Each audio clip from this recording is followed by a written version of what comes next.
এই মন্দিরটির নাম কল্প কৈলাস মন্দির। এটি কালজি খাল গ্রামটিতে অবস্থিত।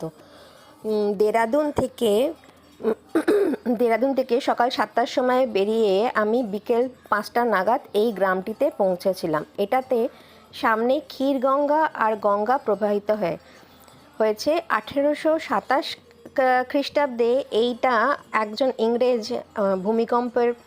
ভূমিকম্প হয়ে যাওয়া মন্দিরটিকে উদ্ধার করেছিল। এখন সন্ধেবেলা, এখন সন্ধে আরতি চলছে। এটি তে স্ফটিক শিবলিঙ্গটি পুজো পায় প্রত্যেক দিন সকাল বিকেল। আর মহাদেব এখানে কৈলাসের আর কেদারনাথের সমানই।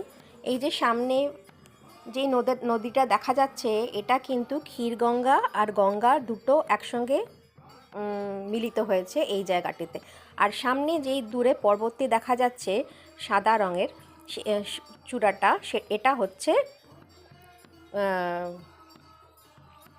ভাগীরথী পর্বত।